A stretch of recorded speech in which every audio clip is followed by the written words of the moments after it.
우리가 지금까지 10계명을 1계명에서 4계명까지 쭉 살펴봤는데요. 이것을 우리가 하나님에 대한 계명, 하나님을 향한 우리의 의무들 이렇게 말씀을 드렸어요.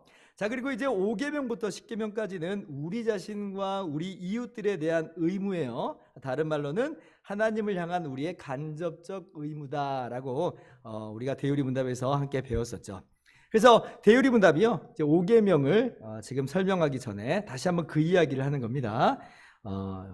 대유리 문답 122번 문항입니다. 자, 인간에게 대한 우리의 의무를 말씀하는 6계명을 무엇으로 요약할 수 있는가? 자, 답을 한번 여러분 읽어볼까요? 시작. 인간에게 대한 우리의 의무를 말씀하는 6계명을 요약하자면 이웃을 우리 자신들 사랑하듯이 사랑하고 남이 우리에게 해 주었으면 하는 대로 남에게 하는 일이다. 자, 말씀도 한번 읽어보면 마태복음 22장 39절 제가 읽을게요. 둘째도 그와 같으니 내 이웃을 내 자신같이 사랑하라. 10계명의 기본적인 내용이 첫 번째는 하나님 사랑이고 두 번째는 이웃 사랑이다 라고 가르쳐 주시는 거죠. 그럼 목사님, 우리 자신을 사랑하지 말라는 건가요? 아니요, 그렇지 않아요. 잘 한번 들여다보세요. 우리 인간은요, 대체로 기본적으로 말 안 해도 자기 자신을 사랑하는 건 깔고 있어요. 기본적으로 깔고 있어요. 문제는 오히려 뭐냐면 그게 너무 심해서 하나님보다 더 자기를 사랑하는 게 문제고, 자기를 사랑하느라고 다른 사람을 무시하고 이용해 먹는 게 문제예요. 우리 사람들은 자기를 사랑하는 사람들이에요. 이게 인간입니다. 그래서 우리 성도들은 이걸 어떻게 교정을 해야 되는 거냐면, 자신에 대한 사랑을 잃어버리라는 얘기 아니에요. 그러나 자신에 대한 사랑을 하나님 사랑 밑에 두라는 거예요.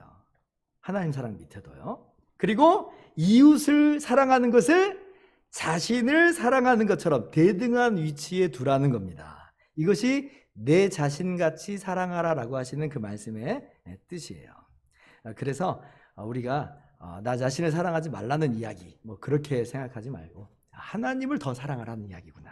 그리고 나 자신을 사랑하듯이 대등하게 이웃을 사랑하라는 이야기구나. 이것이 5계명부터 10번째 계명까지의 그런 내용이구나 라고 우리가 이제 알면 되겠습니다.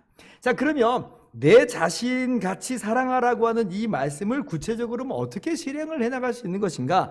이게 이제 구체적으로 적용을 안 하면 그냥 머릿속에서 이상론으로 끝나게 되거든요. 구체적으로 어떻게 실행을 할 수 있을까라고 할 때 우리 대우리 문답이 뭐래요? 남이 우리에게 해주었으면 하는 대로 남에게 이제 하라, 이렇게 이야기를 했어요. 이걸 소위 황금률이라고 합니다. 말씀 봅니다. 마태복음 7장 12절이에요. 네, 제가 읽을게요. 그러므로 무엇이든지 남에게 대접을 받고자 하는 대로 너희도 남을 대접하라. 이것이 율법이요 선지자니라. 남에게 대접받고 싶은 대로 대접해라. 이거 황금률. 내 이웃을 내 자신같이 사랑하라. 어떻게 하라는 얘기냐? 너 대접받고 싶은 거 있지? 그대로 대접하라는 거예요. 우리가 역지사지라고 하는 이 사자성어를 잘 알고 있습니다. 그 사람과 내 위치를 바꿔보면 우리가 어떻게 살아야 되는지 답이 굉장히 의외로 쉽게 나와요. 실행하는 것은 두 번째 문제고 답이 나오는 건 어렵지 않다는 얘기예요. 예를 들면 강도당한 사람 입장으로 한번 우리 자신을 넣어보는 거예요. 지금 이 사람이요, 강도 만났어요. 거반 반 죽게 됐어요. 지나간 사람들한테 살려주세요, 살려주세요 그러겠죠. 아니, 지금 살려달라고 말할 수 있는 기력조차 없을지라도 그 마음에서는 끙끙대면서 누가 지나간 사람이 있으냐 이렇게 지금 끙끙대지 않겠어요? 정말 간절히 원해요. 자, 그러면 내가 강도 만난 사람 아니에요? 나 제사장이에요. 나 레위인이에요. 자, 그러면 네가 대접받고 싶은 대로 너 대접해라. 역지사지 한번 해봐라. 그럼 강도 만난 자 입장으로 너 보는 거예요. 그럼 제사장이요, 레위인이요, 지나가야 돼요? 그냥 가버려야 돼요? 아니잖아요. 내가 강도 만난 사람이라면 분명히 살려달라고 지금 외치고 있었겠잖아요. 마음에서부터. 그러면요, 제사장이 레위인이 그냥 지나가면 안 되는 거죠. 이것이 우리 주님께서 가르쳐 주신 선한 사마리아인의 비유입니다. 우리가 그렇게 살도록 해야 되겠습니다. 그래서 순서로 따져보면 일단 소극적으로는 내가 싫은 거 남에게 시키지 않는 것부터 하는 겁니다. 이건 그나마 쉬워요. 그죠? 내가 싫은 건 남에게 시키지 않는 거예요.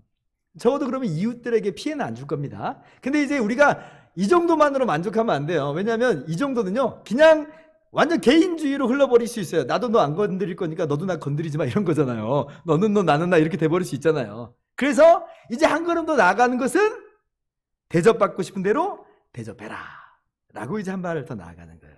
이렇게 해보면 이것이 너무 불가능한 그런 계명만은 아니구나. 우리가 할 수 있구나. 라고 하면서 한 걸음 한 걸음 내딜 수 있는 거죠.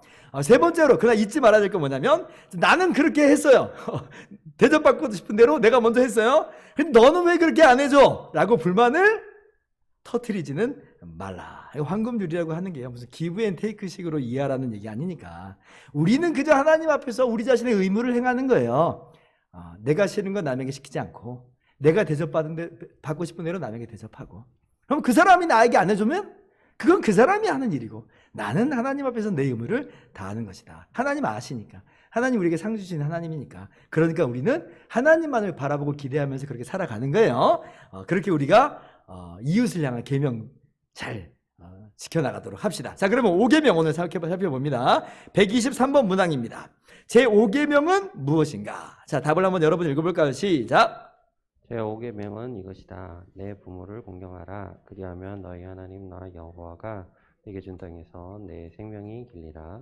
자, 부모를 공경하라 라고 하는 거죠. 자, 그러면 여기서 부모란 이 부모가 우리 육신의 부모만 가르치는 것일까?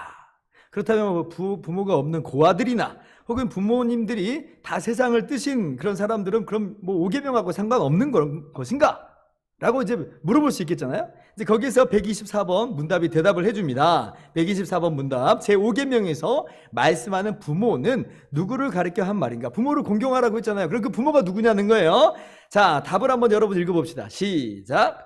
제5계명에서 말씀하는 부모는 육신의 부모를 가리킬 뿐 아니라 나이가 많거나 보다 훌륭한 은사를 가진 모든 사람을 가리킨다. 특히 하나님의 규례를 따라 가정이나 교회에서 우리 위에 있거나 국가의 공직에 있는 사람을 가리킨다. 자, 부모 누구예요? 당연히 우리 육신의 부모죠. 이거는 뭐 두말하면 잔소리입니다. 분명하게 우리가 그것을 알고 있어야 됩니다. 그런데 우리 대유리 분답은 첫째, 육신의 부모 분명하게 이야기해요. 그러나 그렇게만 말하지 않고 둘째, 나이가 많으신 어르신들도 부모와 같다 이렇게 가르쳐요. 셋째, 하나님께서 세우신 권위자들 역시 부모와 같은 위치를 점하고 있다고 가르칩니다. 가정에서는 부모죠. 그리고 교회에서는 대표적으로 장로, 부서장, 구역장, 부모의 위치에 있다는 거예요. 국가로 따져보면 통치자들, 대통령, 부모와 같은 그런 권위자라 하는 거예요. 그래서 5계명을 설명할 때 우리 대우리 문답은 부모의 범위를 넓히고 있습니다. 넓혀요.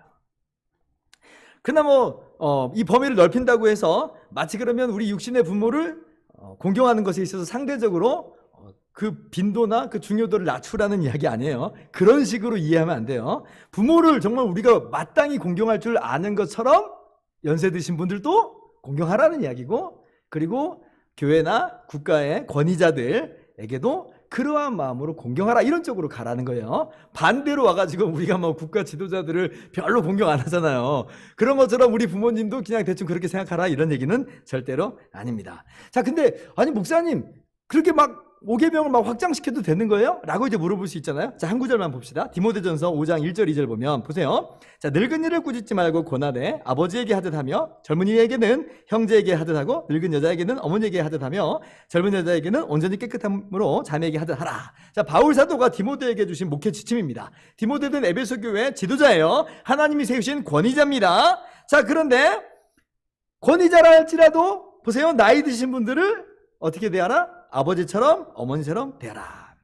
분명히 디모데는 교회 지도자이기 때문에 그분들도 가르쳐야 되고 권면해야 됩니다. 그러나 마냥 아랫사람 대하듯이 하지 말라는 거예요. 공손하게 하라는 거예요. 부모처럼 대하라. 그래서 오늘 웨스트민스터 대유리 문답 5계명이 이렇게 확대하면서 범위를 넓히는 것이 무리한 내용은 아니다. 단순히 육신의 부모만이 아니라 연세 드신 분들 또 그리고 지도자들도 마찬가지로 포함될 수 있다라고 우리가 분명하게 이야기를 할 수가 있는 겁니다. 자, 그러면 이제 여기에 대해서 궁금하게 생각한 사람들이 있겠죠. 그럼 그 의미가 도대체 무엇인가? 라고 이제 궁금하겠죠. 125번 문답입니다. 자, 왜 윗사람들을 단순히 육신의 부모만 아니라 자, 왜 윗사람들을 부모로 생각하는가? 여기에 담고 있는 의미가 뭐냐라고 하는 거예요. 자, 여러분 답을 한번 읽어볼까요? 시작. 있는 사람들을 부모로 생각하는 것은 그들이 육신의 부모처럼 아랫사람들에게 해야 할 모든 의무를 다하도록 가르치며 여러 면에서 아랫사람들에게 사랑과 유순함을 나타내도록 하기 위하여서이며 또한 아랫사람들로 하여금 윗사람들에게 해야 할 의무를 마치 부모에게 하듯이 자발적으로 즐겁게 수행하도록 하기 위하여서이다. 굉장히 흥미롭게 그 기술을 해놨어요. 윗사람들을 왜 부모로 생각하는가? 그러니까 윗사람들한테 잘하라는 얘기야. 이렇게 지금 설명을 하는 게 아니라 도리어 뭐부터 설명하냐면 윗사람들이 그럼 어떻게 해야 되는지를 먼저 설명을 해놓았습니다. 그러니까 윗사람들이 사실 부모야. 그러니까 뭐 그분들한테 공경해야 돼. 그러면 이제 윗사람들 또 권위 있는 사람들이 하하하 5계명 봐봐. 지금 너희들이 나한테 잘해야 돼. 나 공경해야 돼. 라고 말하려고 했는데 바로 125번 문답을 딱 보니까 아이고 그 전에 이거 내가 더 잘해야 된다는 이야기네 라고 이제 하도록 만든 거예요. 아주 우리 대유리 문답이 지혜로워요. 정말 지혜로워요. 그래서 이 윗사람을 공경하는 것이 마냥 아랫사람들만의 부담은 아니고 어쩌면 윗사람들이 더 부담감을 가지고 이 계명을 좀 이해를 할 필요가 있습니다. 그래야지 아랫사람들도 이 5계명을 따라서 부모를 공경하고 윗사람들을 잘 공경할 수 있기 때문에 그래요. 부모도 보세요. 우리가 부모를 공경하라라고 할 때 자녀가 먼저 부모를 공경하고 자녀가 부모를 더 사랑하는 것처럼 보이나요? 그렇지 않잖아요. 대체로 부모들은 누가 말하지 않아도 이미 자녀를 사랑합니다. 5계명에 내 자녀를 사랑하라 그런 내용이 없는데도 불구하고 이미 그렇게 사랑하고 있어요. 그리고 신약 성경을 보면 이 자녀들이 부모를 공경하는 것과 더불어서 부모가 자녀를 사랑하는 것에 대해서도 함께 묶어 놓습니다. 에베소서 6장 한번 볼까요? 제가 또 읽을게요. 자녀들아 주 안에서 너희 부모에게 순종하라 이것이 옳으니라. 내 아버지와 어머니를 공경하라 이것은 약속이 있는 첫 계명이니 이로써 내가 잘되고 땅에서 장수하리라. 지금 분명히 5계명에 대해서 이야기하고 있는 거예요. 근데 4절 보니까 또 아비들아 너희 자녀를 노엽게 하지 말고 오직 주의 교훈과 훈계로 양육하라. 그래서 부모에 마땅한 의무도 이 5계명 가운데 묶어버리고 있어요. 그러니까 대유리 문답이 왜 지금 이런 설명을 할 수 있는가라고 할 때에 성경에서 말하는 바다라고 하는 거예요. 그렇다면 자 부모가 자녀를 사랑해요. 자 그러면 윗사람 부모라고 하는 것은 단순히 육신의 부모만 말하는 게 아니라 연세 드신 분들 또 권위자들로 확장시켰잖아요. 그러면 그분들 연세 있으신 분들 권위 있는 분들도 아랫사람을 어떻게 해야 되겠어요? 하대하듯이 하는 게 아니라 뭐 스스로 으스대듯이 하는 게 아니라 아랫사람들을 사랑하는 모습을 보이는 것이 먼저 해야 될 일이 되는 것이죠. 그래서 5계명을 우리가 이해할 때 아하 이건 먼저 윗사람들에게 주시는 의무이구나. 그것이 명시되어 있지 않는 것처럼 보여도 분명히 성경에서 가르치는 바구나 라고 하면서 그렇게 우리가 마땅한 모습으로 나아갈 때에 그러면 아랫사람들이 정말 자발적으로 기쁨으로 윗사람들을 공경하게 될 것입니다. 자 그리고 나서 이제 아랫사람들이 그러므로 부모만 아니라 윗사람들 모두를 공경하라 이제 이렇게 이야기를 하고 있는 거죠. 사실은 이게 뭐 별로 설명할 필요가 없는 것들이었어요. 옛날에는 워낙 우리나라가 우리 사회가 유교 사회였기 때문에 유교 사상이 강해가지고 말 안 해도 지도자들을 존경하고 부모들을 존경하고 연세 드신 분들을 존경하고 그랬거든요. 근데 이제 요즘에는 포스트 모더니즘이 되다 보니까 권위를 부정하는 시대가 됐어요. 지도자, 뭐 부모, 뭐 학교, 뭐 교회 아니 뭐 그런 권위 난 인정하지 않아. 내가 인정 안 한다는데 뭐 라고 이제 해버리는 시대가 된 거예요. 그러니까 5계명이 굉장히 지금 무시되고 있는 실정이 돼버렸습니다. 윗사람들이 뭐 자신의 권위를 스스로 내세우지 않고 다가오는 모습은 뭐 그들 나름대로의 어떤 뭐 생각이 있어서 하는 행동이겠죠. 그러나 그렇다고 해서 아랫사람들이 함부로 그냥 너나 나나 똑같이 계급장 떼고 이야기해 봅시다. 이렇게 권위를 무시하는 모습은 올바르지 않다는 거예요. 성경적이지 않다는 거예요. 옛날에 이제 이런 일들이 있었죠. 대통령과 평검사와 대화의 시간을 갖게 됐어요. 대화의 시간이니까 마음에 있는 것들 막 다 이야기하라고 했겠잖아요. 그러니까 뭐 평검사들이 거침없이 막 다 이야기를 했어요. 그러니까 대통령에게도 참다 못해 이제 막 가자는 거지요. 이제 그랬어요. 대통령이 한마디 한 거예요. 제가 정치적으로 그분에 대해서 평가하자는 거 아닙니다. 윗사람이 뭐 권위 없는 모습으로 허물 없이 다가가려 하는 모습 뭐 그럴 수 있다고 봐요. 근데 아랫사람은 그럴지라도 아랫사람을 도리를 지키는 것이 옳다고 말씀을 드리는 거예요. 그러면 목사님 그 쇼하자는 겁니까? 애초부터 그냥 권위 뭐 내세우지 뭐하러 그렇게 쇼하는 겁니까? 기분 더 나쁩니다. 뭐 이렇게 말하는 분들도 있을 수 있어요. 저도 그래서 무슨 윗사람이 권위를 파괴한답시고 하는 모습이 그렇게 바람직한 모습만이라고만 생각하지 않아요. 왜냐하면 사람은 죄성이 있거든요. 그러니까 무너지는 건 한순간이에요. 그럼 윗사람의 책임이 전혀 없는 거냐? 그렇게 만든 빌미를 제공하는 것도 있다고 저는 봅니다. 그래서 윗사람들이 최소한의 권위를 존중해달라고 하는 그런 입장을 표명해 주는 게 좋아요. 오히려 부모도 마찬가지예요. 친구 같은 부모 물론 좋은데 근데 아버지로서의 어머니로서의 권위를 먼저는 분명하게 좀 할 필요가 있어요. 그 다음에서 이제 허물없이 조금 친밀하게 다가가려고 하는 노력들이 좀 있는 것이지 이것도 저것도 없이 아예 부모님들이나 또 지도자들이나 연세 드신 분들이 그 부분을 간과해버리면 안 된다는 거예요. 아무튼 윗사람은 윗사람의 의무가 있고 아랫사람은 윗사람이 어쨌든지 간에 아랫사람의 의무가 있는 것이다. 우리가 그렇게 5계명을 이해해야 하겠습니다. 자, 그래서 우리 대요리문답은 이 5계명을 단순히 아랫사람만의 어떤 의무와 행동 지침으로만 가르치는 것이 아니라 윗사람을 포함해서 인간관계 전반을 다 다루는 내용으로 설명을 합니다. 126번입니다. 제5계명이 함축하는 일반적인 관점은 무엇인가? 자, 답을 한번 여러분 읽어볼까요? 시작. 제5계명이 함축하는 일반적인 관점은 아랫사람이나 윗사람으로서 혹은 동등한 처지에 있는 사람으로서 우리 사람들이 피차간에 지켜야 할 의무를 다해야 한다고 말씀하는 것이다. 제가 설명을 했죠. 첫째로 아랫사람의 의무가 있는 거예요. 자, 둘째로 윗사람의 의무가 있는 겁니다. 근데 제가 하나 더 추가해서 우리 대요리문답은 또 설명을 해요. 누구도 이야기해요? 동등한 위치에 있는 사람들 간의 의무까지 이야기를 하는 겁니다. 이것이 이제 5계명이 담아내고 있어요. 그러니까 인간관계 전체를 다 말하고 있는 거예요. 아니 이것도 너무 확장시키는 거 아닙니까? 라고 생각하기 쉽겠지만 우리 성경을 보면 피차 존경하고 피차 공경하고 피차 복종하라 가르치니까 그래요.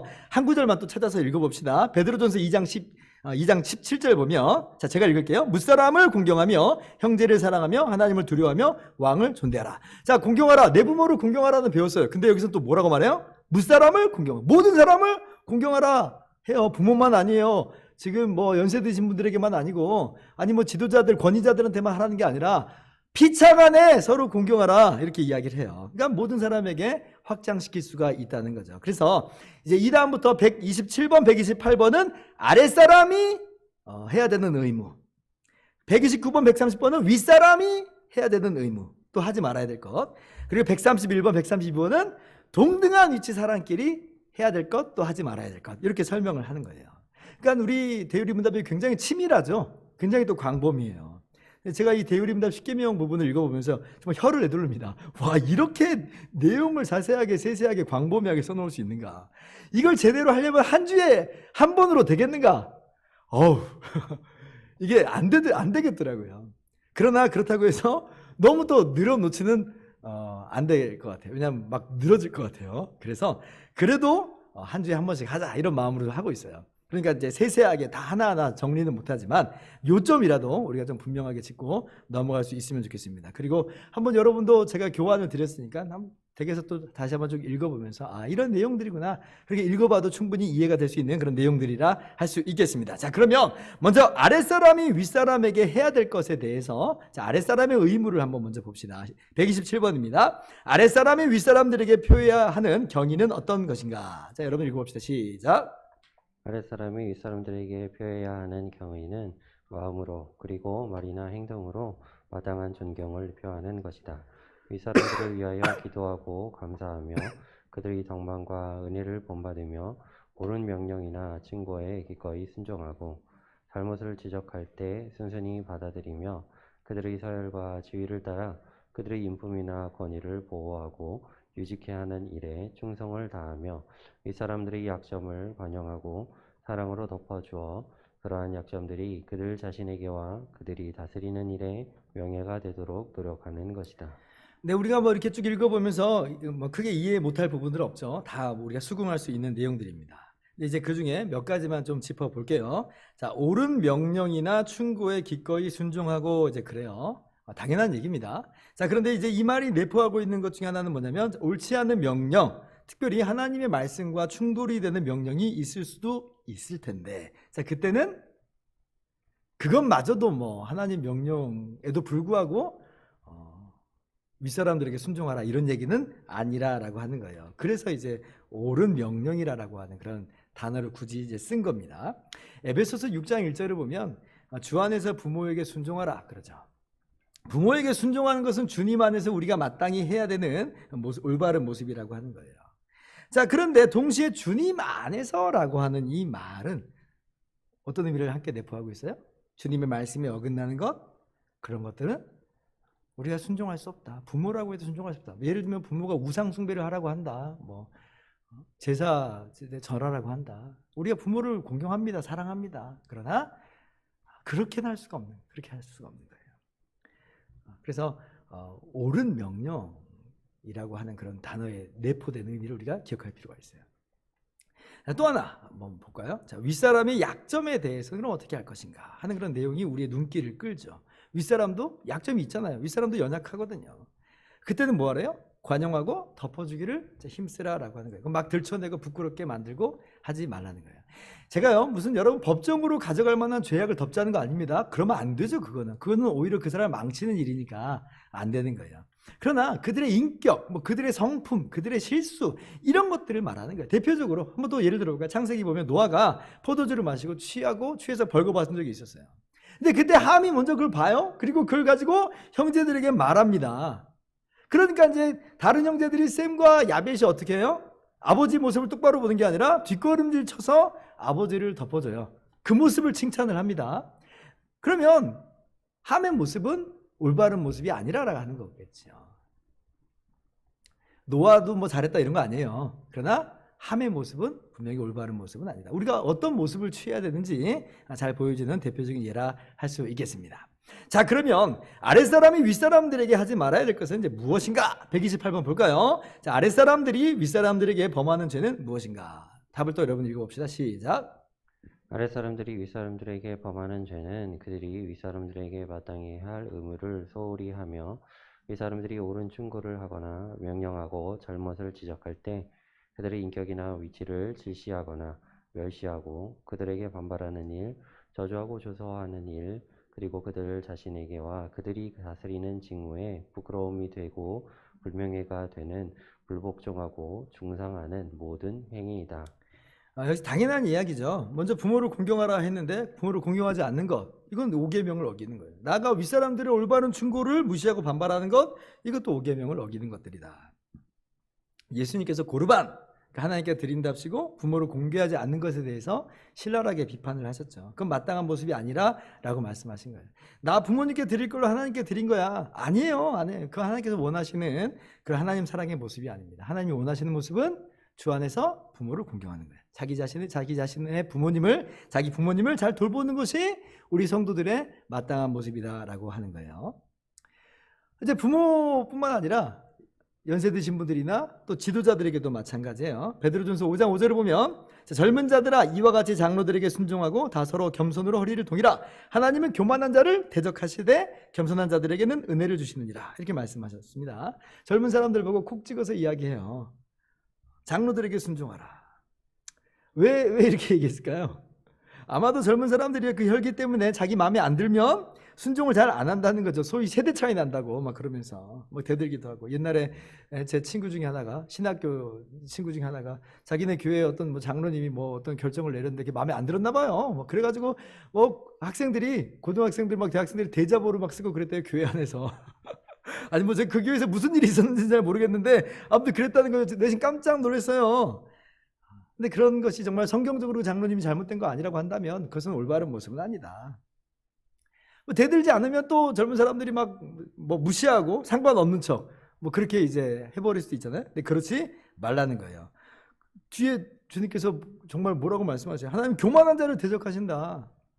굉장히 무서운 말씀을 그 뒤에 덧붙여 놓으신다는 거죠. 그래서 아하, 그렇구나. 교회 안에서 또 연세 드신 분들에게 향해서 우리가 뭐 세대 차이 난다는 등, 뭐 아니면은 뭐 내 마음에 안 든다는 등 그렇게 해서 멸시하고 반발하고 이런 것들이 올바른 모습은 아니다라고 하는 것입니다. 자, 이게 이제 아랫 사람들이 마땅히 해야 되는 의무, 또 하지 말아야 될 바예요. 자, 두 번째, 그러면 윗사람들에 대한 내용을 한번 다룹시다. 윗사람들이 그러면 해야 되는 것은 무엇인가요? 129번. 윗사람들이 아랫사람들에게 다해야 할 의무는 무엇인가? 답을 여러분 읽어볼까요? 시작. 윗사람들은 하나님으로부터 받은 권세를 따라 그리고 자기들이 서 있는 위치를 따라 아랫사람들을 사랑하고 위하여 기도하며 축복하는 것이다. 그리고 그들을 가르치고 견책하며 그들에게 충고하며 일을 잘하는 사람을 격려하고 칭찬하며 포상하는 반면에 잘못하는 사람에게는 경고하고 견책하고 징벌하는 것입니다. 또한 아랫사람들을 보호하고 그들에게 영육으로 필요한 모든 것을 공급하는 것입니다. 이 모든 일을 당당하고 현명하며 거룩하게 모범적으로 수행함으로써 하나님께 영광을 돌리고 자신들에게는 명예가 되도록 해야 하며 그럼으로써 하나님께서 그들에게 부여해 주신 권위를 지키는 일이다. 아까도 말씀드렸다시피 윗사람들이 해야 될 바 정말 중요하다고 했어요. 권위에는 항상 책임이 동반되는 법입니다. 그리고 그에 대한 책임을 누구 앞에서 지는 거냐면 하나님 앞에서 지는 거예요. 이것이 하나님으로부터 받은 권세입니다. 하나님 앞에서 계수하게 될 거예요. 그래서 이 성경에서 말하는 권위, 윗사람은요, 세상의 권력자, 세상 권력과는 개념이 완전 달라요. 윗사람들의 임무가 성경 안에서는요, 굉장히 막중하고 또 중요하다. 우리가 함께 읽었지만 보세요. 정말 만만한 일이 아니죠. 꼭 비유하자면 그런 느낌이에요. 에베소서 5장을 보면 그 유명한 부부간의 관계에 대해서 나오잖아요. 아내들아 남편에게 복종하라. 교회가 그리스도에게 하듯이 복종하라. 그래요. 그럼 남편들이 막 쾌재를 불러요. 그것 봐! 복종하라니까! 근데 그 다음에 뭐가 나와요? 남편들아 아내를 사랑하라. 누구처럼? 그리스도께서 교회를 사랑하신 것처럼. 여러분 주님의 사랑이 어떤 사랑이었는데요? 답이 딱 나오잖아요. 죄인을 위해서 이 땅에 오시고 십자가에서 대신 죽기까지 하신 그 사랑이에요. 우리는 신실하지 못해도 교회는 허물이 있을지라도 주님은 신실하시고 주님은 변함이 없으세요. 그죠? 그래서요. 지금 이 둘 중에서 아직도 뭐가 더 어려운지 모르는 사람은 부부관계를 잘 모르고 있는 거예요. 모르고 있는 거예요. 남편들이 훨씬 어렵습니다. 남편들이 훨씬 더 어려워야 해요. 남편들이 어려워하지 않는 건 남편들이 문제가 있을 수 있어요. 주님처럼 아내를 사랑하지 않을 수가 있단 말이에요. 마찬가지예요. 윗사람들이 그렇다는 거예요. 주님처럼 어떻게 보면 그죠? 이러한 모습으로 가라. 그러한 사랑으로 사랑하라. 모범을 보이라. 이것이 바로 윗사람들이 해야 되는 일이다. 여러분 잘 감당하실 수 있기를 바랍니다. 자, 그러면 윗사람들이 하지 말아야 될 것은 무엇인가? 130번입니다. 윗사람들이 범하는 죄는 무엇인가? 읽어볼까요? 시작. 사람들이 범하는 죄는 그들이 다해야 하는 의무를 소홀히 할 뿐 아니라 부당하게도 자신들의 영광, 안일, 유익 또는 쾌락을 추구하며 비합법적인 일이나 아랫사람의 힘으로는 할 수 없는 일을 하도록 명하는 일, 악을 행하는 자를 자문하고 고문하며 그들에게 호의를 베푸는 일, 그들이 잘못을 부당하게 고치려고 하는 일, 잘못된 일이나 유혹이나 위험에 부주의하게 빠지게 하거나 그냥 내버려 두는 일, 아랫사람들을 노엽게 하는 일, 옳지 못하거나 경솔하거나 가혹하거나 태만한 행위로 어떻게든 불명예를 자취하거나 자신들의 권위를 떨어뜨리는 일이다. 쉽게 말하자면 하나님께서 주신 권위예요. 하나님께서 주신 권세입니다. 그런데 그것을 세상 권력처럼 사용하지 말라는 거예요. 아랫사람들을 위해서 사용하는 게 아니라 자기 자신을 위해서 사용해버리면 그것은 남용이요 오용이다. 자, 처음에 한번 생각해 보세요. 내 이웃 사랑하기를 내 몸과 같이 사랑하라고 했잖아요. 그 말씀하고 정면으로 반대되는 거예요. 내가 권위가 있으니까, 내가 힘이 있으니까 나를 위해서 써버려요? 그것은 지금 이웃 사랑하고 정면으로 부딪히는 거예요. 아니라는 겁니다. 윗사람들이 종종 범하기 쉬운 잘못들인데 윗사람들이 그러면 안 된다는 거예요. 자, 그리고 윗사람의 책임을 소홀히 하는 것, 그러니까 책임을 회피하는 것. 윗사람인데 마땅히 해야 될 바가 있는데 그 힘드니까, 아까도 말씀드렸듯이 너무 힘드니까 아우 나는 몰라 라고 그냥 회피해버리는 것, 눈 감아버리는 것, 이것도 마찬가지로 윗사람들로서는 죄다, 5계명을 위반하는 것이다 라고 하는 거예요. 이 내용들을 꼼꼼하게 살펴보면서, 그리고 여러분 교환에 보면은 성경 구절들이 많이 이제 인용되고 있죠. 한번 또 보시면서 그렇게 또 공부를 스스로도 해나가면 좋겠습니다. 여기까지가 윗사람이 이제 5계명에 있어서 해야 될 바와 하지 말아야 될 바예요. 자, 그럼 세 번째 부류, 동등한 사람에 있는 사람끼리 해야 될 바, 또 하지 않아야 될 바 한번 살펴봅니다. 131번입니다. 대등한 사람들끼리 서로에게 다해야 할 의무는 무엇인가? 답을 읽어볼까요? 시작.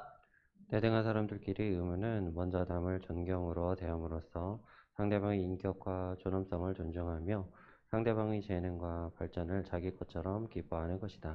자, 저는 여기서 포인트를 뭐로 봤냐면 먼저라고 하는 단어에 포인트를 두었습니다. 내가 먼저. 여러분 동등한 위치에 있으니까 누가 먼저 존경할 거냐, 누가 먼저 공경할 거냐, 그 문제 나오지 않겠어요? 그때 뭐 어떻게 하라는 거예요? 내가 먼저. 세상은 네가 먼저 이제 그러지만 우리는 내가 먼저 낮아지겠다. 이게 내가 윗사람이라서가 아니라 이게 주님의 마음이에요. 너희 안에 이 마음을 품어라. 곧 그리스도 예수의 마음이니. 빌립보서 2장 봅니다. 아무 일에든지 다툼이나 허용으로 하지 말고 오직 겸손한 마음으로 각각 자기보다 남을 낮게 여기고 각각 자기 일을 돌볼 뿐더러 또한 각각 다른 사람들의 일을 돌보아 나의 기쁨을 충만하게 하라. 네가 위고 내가 아래고 내가 위고 뭐 네가 아래고 이런 거 따져가면서 하는 게 아니라 서로 공경하는 거예요. 먼저 공경하는 거예요. 우리는 위아래 따지기를 정말 좋아합니다. 또는 내가 위로 가고 싶은 마음이 정말 많아요. 제자들이 맨날 그것 갖고 싸운 거예요. 누가 크냐? 주님 십자가에 달리시기 바로 전날도 누가 크냐 그래요. 주님이 가르치신 바가 뭐예요? 섬기는 자가 큰 사람이다. 그렇게 해서 위아래를 결판내겠다는 말이 아니에요. 서로 섬기기를 힘쓰라는 말이에요. 성탄절을 맞이해서 우리가 주님의 마음을 품었으면 좋겠습니다. 주님의 마음을 품고 살아가는 거예요. 내가 먼저 섬기리라. 내가 먼저 낮아지리라. 상대방을 높이리라. 이것이 대등한 사람끼리의 모습이다 하는 거예요. 자, 그러면 대등한 사람들끼리 서로에게 범하는 죄는 무엇인가? 132원 답을 읽어봅시다. 시작. 대등한 사람들끼리 범하는 죄는 마땅히 서로에게 다해야 할 의무를 소홀히 할 뿐 아니라 남의 가치를 과소평가하며 남이 가진 재능을 질시하거나 남이 잘 되는 일에 배합하고 남이 자기보다 뛰어나는 것을 모함하는 일이다. 자, 하지 말아야 될 것들이에요. 자, 근데 그 중에 어떤 내용이 있어요? 남이 잘 되는 일에 배합하지 말아라. 우리나라만 그런 게 아닌가 봐요. 우리말 속담 사촌이 땅을 사면 배가 아프다 이런 말이 있는데 대우리 문답도 그렇게 이야기를 해요. 남이 잘 되는 것에 대해서 배합하는 건 이게 그냥 인간의 본성이라는 거예요. 인간의 본성이에요. 악한 본성이죠, 사실은. 5계명 위반하는 죄다. 배합하지 말고 우리 어떻게 하라? 함께 기뻐하고 함께 즐거워하라는 거예요. 왜요? 한 가족이니까요. 목사님 한 가족인데 형제자매 간의 경쟁이 있더만요. 예, 그렇다고 하더라고요. 그러면 우리는 어떻게 생각하면 좋으냐면 형제자매 뭐 그러면 그래도 막 싸운다고 하면 부모님이 잘 된다고 생각해 봅시다. 부모님이 잘 되는 거에 배합하신 적 있으세요? 없는 것 같아요. 제가 생각해 보면 자녀라고 생각합시다. 자녀가 잘 되는 거 배합한 거 본 적 있어요? 저 못 본 것 같아요. 그럼 되는 거 아니에요? 그죠? 형제자매라고 하니까 또 막 서로 싸우는 것 같아요. 그러지 말고 부모라고 생각하시고 또 자녀라고 생각하시면 우리 형제자매가 정말 잘 되는 것이 우리의 기쁨이 되고 즐거움이 될 수 있을 것입니다. 이웃사랑하게 내 자신같이 하라. 내 자신같이 하라. 주님께서 가르쳐 주셨잖아요. 넉넉한 마음을 우리가 품어야 되겠어요.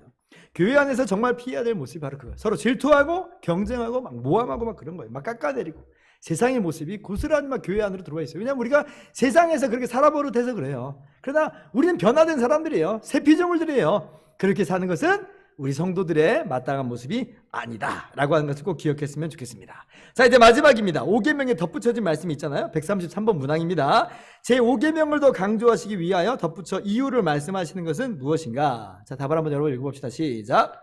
제5계명에서 이유를 덧붙여 하시는 말씀은 이 말씀이다. 그리하면 너희 하나님 나 여호와가 내게 준 땅에서 내 생명이 길리라. 이 말씀은 이 계명을 지키는 모든 사람에게 하나님께 영광이 되고 자신들에게 유익이 되는 한 장소와 번영을 누리게 하실 것이라는 약속을 표현하신 것이다. 이 5계명 내 부모를 공경하라 말씀하시면서 그리하면 너희 하나님 나 여호와가 내게 준 땅에서 내 생명이 길리라 말씀을 하셨어요. 근데 흥미롭게도 이 말씀이 구약에만 나오는 게 아니라 신약 성경에 그대로 반복이 돼요. 아까 우리가 읽었던 에베소서 6장 4절에 3절에 이로써 내가 잘되고 땅에서 장수하리라 이렇게 이야기를 하시잖아요. 그러니까 굉장히 흥미로운 말씀이에요. 그러므로 오늘 이 말씀은요, 하나님께서 이 땅에서 세우신 일반 원리로서 그렇다라고 하는 것을 분명히 깨달아야 됩니다. 지금 무슨 말이냐면 부모님을 공경한 사람들은 정말 잘 될 거예요. 정말 잘 될 거예요. 이게 이 땅에서의 일반적인 원리예요. 아멘으로 받으세요. 아멘으로 받으세요. 물론 그렇지 못한 특별한 몇몇 경우들이 없다는 게 아니에요. 대유림답 한번 보세요. 하나님께 영광이 되고 자신들에게 유익이 되는 한 이렇게 얘기하죠. 그러니까 하나님의 특별하신 섭리하에서 다른 더 좋은 것들이 있다면 부모님을 공경했는데도 불구하고 일찍 세상을 뜰 수도 있고 잘 안 될 수도 있다는 거예요. 그러나 그것이 그래서 그것 봐 공경해도 아무 일도 없네 라고 하는 것이 아니라 다른 더 가장 좋은 것을 이미 주신 거예요. 특별하신 섭리에 의해서. 그러니까 막 자동은 아니라는 겁니다. 그러나 그런 경우들을 제외한다면 대체로 일반 원리로서 부모를 공경한 사람들은 이 땅에서 잘 되는 거예요. 마치 정직하고 부지런하고 성실한 사람은 이 땅에서 잘 된다라고 하는 그 말씀과 동일한 측면이에요. 여러분 믿으시기를 바라요. 정말 부모를 공경하시기를 바랍니다. 그리고 혹 하나님의 특별하신 섭리에 의해서 이 땅에서 잘 되지 못한 경우처럼 보이는 순간이 있을지라도 너무 낙심하지는 마시고, 왜? 더 좋은, 가장 좋은 것을 지금 주시는 거니까. 그리고 하나님 나라에서 영광과 상급이 있음을 기억하면서 낙심하지는 마시고, 그러나 우리가 정말 부모님을 존경하는 것을 5계명의 말씀을 우리 마음 가운데 새기면서 성도로서 마땅한 삶을 살아가실 수 있는 저와 여러분 되기를 주님의 이름으로 축원합니다.